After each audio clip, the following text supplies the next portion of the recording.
በመጀመሪያ ኢንተርኔትን እንዲሰራ የተመደበው አካል የዩኤስ ሚሊተሪ አድቫንስ ሪሰርች ፕሮጀክትስ ኤጀንሲ የተባለ ክፍል ነበረ። ኦኬ። እና መቼም ብዙዎች እንደምታውቁት ይህ ክፍል ያንን ኢንተርኔት ዲቨሎፕ እንዲያደርግ እንዲመሰርት የተደረገው ሚስጥራዊ የሆኑ መረጃዎችን ከአንድ ሪሰርች ሴንተር ወደ ሌላ ሪሰርች ሴንተር፣ ብዙ ጊዜ ዩኒቨርሲቲዎች ናቸው ያው ሚሊተሪው ፈንድ እያደረጋቸው እስካሁንም ድረስ ብዙ አይነት ሪሰርች የሚሰራው ዩኒቨርሲቲዎች እና የሪሰርች ኤጀንሲዎች አሉ፣ ድርጅቶች አሉ። እና በእነሱ መካከል ያለውን ግንኙነት አንድ ሚስጥራዊ በሆነ መንገድ እንዲካሄድ፣ በዛ ደግሞ ፍጥነት እንዲኖረው ተብሎ በጀት ተሰርቶ እንዲመሰረት የተባለ ቴክኖሎጂ ነበረ። ከዛ ከትንሽ ጊዜ በኋላ ይህ ቴክኖሎጂ ከሚሊተሪው በላይ ለህዝብ ጥቅሙ ጎላ ብሎ ስለወጣ ወደ ህዝብ እጅ እንዲገባ ወደ የሀገራቸው ቴሌኮሙኒኬሽን ድርጅት ኤቲኤንቲ የሚባለው እንዲወስደው ተደርጎ ያው የት እንደደረሰ ታውቃላችሁ።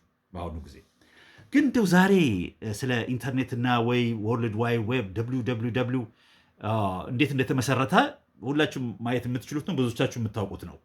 ኦኬ። ኤችቲቲፒኤስ የሚባል እንትን መምጣቱ፣ አሁን ሃይፐር ቴክኖሎጂዎች መፈጠራቸው፣ እንደ ሰርቲም በርናርድ ሊ የተባሉት ያገኙትን የሰሩትን ፕሮቶኮል፣ ከዛ ደግሞ ብዙ ነገር የት እንደደረሰ በጣም በትንሽ ጊዜ በ60ዎቹ ተጀምሮ በ70ዎቹ ላይ ኦልሬዲ ኢንተርኔት በጣም ትልቅ ደረጃ ላይ መድረስ እንደሚደርስ ታውቆ ብዙ ቴክኖሎጂ ላይ የተመሰረተ ሀብቶች እና ድርጅቶች መሰራት የተጀመረበት ጊዜ ነበር። እንዲሁ ዛሬ በጣም የሚገርም ነገር እንደው አጋጣሚም ሊሆን ይችላል ብዬ ለእናንተ እንደው ከእናንተ ጋር መጫወት የፈለግኩት ምን መሰላችሁ? ስለ ኮሌጅ ድሮፕ አውት። ኮሌጅ ድሮፕ አውትስ ማለት በአሜሪካኛ ነው። አሜሪካ ዩኒቨርሲቲ ኮሌጅ ነው የሚባለው። ኦኬ። እኛ ሀገር ሌላ ቦታ ዩኒቨርሲቲ፣ በአሜሪካ ኮሌጅ ነው ብሎ የሚጠሩት። እና ኮሌጅ ድሮፕ አውት ሲባል ዩኒቨርሲቲ ጀምረው ያቋረጡ ሰዎች፣ ያቋረጡ ተማሪዎች ማለት ነው። በጣም የሚገርም አይነት ኮንሲደንስ ሊሆን ይችላል፣ አጋጣሚ ሊሆን ይችላል። በመጀመሪያ በዛን ሰዓት ልክ ኢንተርኔት እንደመጣ የመጀመሪያውን ትልቅ አይነት ስራ የሰሩት የአፕል እና ማይክሮሶፍት ሚስተር ስቲቭ ጆብስ እና ወዝኒያክ ነው ወዝኒያክ የሚባለው ሁለቱም ኮሌጅ ድሮፕ አውት ናቸው። ዩኒቨርሲቲ ጀምረው አቋርጠው ተወጥተው ቴክኖሎጂ ብንሰራ ይሻላል ብለው የጀመሩ ናቸው። በዛኑ ሰዓት ደግሞ ሴም ታይም ማይክሮሶፍት እንደምታውቁት በ1970ዎቹ እነዚህ ነገሮች የመጡት እሱንም የመሰረተው ከኮሌጅ ድሮፕ አውት አድርጎ ከዩኒቨርሲቲ ተባሮ አቁሞ ራሱ ቴክኖሎጂ ላይ መስርቶ ያንን ቴክኖሎጂ በጣም የሚገርመው ነገር ሄዳችሁ ብትመለከቱ እያንዳንዱ እስካሁን ድረስ የሚመሰረተው በጣም ብዙ ቴክኖሎጂ የሚሊተሪ ቴክኖሎጂ ነው። በሚሊተሪ ስር የተጀመሩ ናቸው እና እነዚህን ቴክኖሎጂዎች በነፃ እኮ ነው ሳይከፍሉ ከኮሌጅ አቋርጦ የወጡ ሰዎች በራሳቸው ገራጅ ውስጥ እንትን ብለው እዚያ ደረሱ። ትልቅ ቦታ ደረሰ።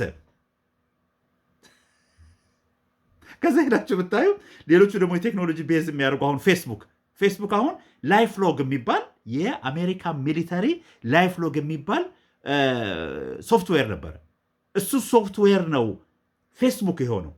ኤግዛክትሊ ደ ሴም ቀን አቶ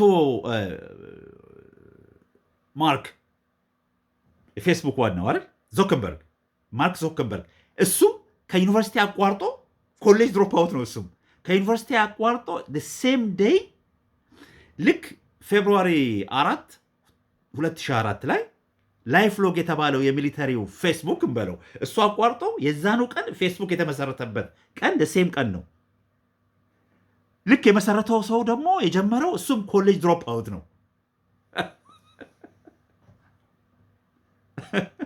ከዛ የሚያገኘው ሶፍትዌሩን እሱ በነፃ ነው፣ አልከፈለም፣ ምንም አያለም። በገራጅ ውስጥ ሆኖ እሱም የሆነ ቴክኖሎጂ ቤዝ ላይ አድርጎ እዚያ ያደረሰው። ሄዶ ተመልክቶ ሌሎቹንም አሁን የቻት ጂፒቲ መስራቹ አለ አይደል ኮሌጅ ድሮፕ አውት፣ እሱም ከኮሌጅ አቋርጦ ወጥቶ ነው ኦፕን ኤአይ የተባለውን ድርጅት የመሰረተው። የጉግል ኦኬ የመሰረቱት ሁለቱ ጉግልን የመሰረቱት ሌሪ ፔጅ እና ሰርጅ ጌይ ሁለቱም ኮሌጅ ድሮፕ አውት ናቸው። ዩኒቨርሲቲ አቋርጠው ወጥተው በራሳቸው እንትን ብለው ቴክኖሎጂ እንትን መስርተው እዚህ ደረሱ። ያንን ቴክኖሎጂ ሄዳችሁ ብታዩ በጣም ብዙ የሚሊተሪ ቴክኖሎጂ የነበረ ነው። እነሱ በነፃ ነው ያገኙት።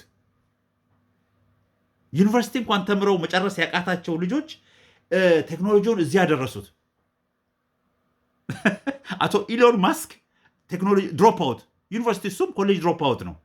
ፒኤችዲውን ጀምሮ አቋርጦ ወጥቶ ዚፕ2 የተባለ እንትን ከዛ ፔይፓል ምናምን የሚባል ቴክኖሎጂ እየመሰረተ እዚህ የደረሱ ናቸው። በጠቅላላ ብታያቸው ኮሌጅ ድሮፕ አውት። ኦኬ ሶፍትዌሩ እና እንትኑ የተጀመረው በሚሊተሪ ስር፣ ከዛ እነሱ በነፃ ነው ያገኙት። አንዳንድ ጊዜ እንደዚህ ቁጭ ብላችሁ ብታስቡና እንደው ሞር እያንበባችሁ እያወቃችሁ ስትመጡ በጣም የሚገርም አይነት ዓለም ውስጥ ነው የምንኖረው። ኦኬ እንዴት አድርጎ እንደተሰራ እንዴት አድርጎ እነዚህ ነገሮች ለእኛ እንደሚነገሩ ኦኬ አሁን በቴክኖሎጂም ይሆን ለወደፊቱ ያለንን ላይፋችን በጠቅላላ የሚሰራልን። ግን በጣም የሚያሳዝነው መሰላችሁ ለወደፊቱ የሰው ልጅ ወይ ደግሞ እኛ የእውቀት ገደባችን እየሰፋ ሲመጣ እያወቅን ስንመጣ እነዚህን ነገሮች አንድ ቀን መገንዘብ ይጀምራሉ።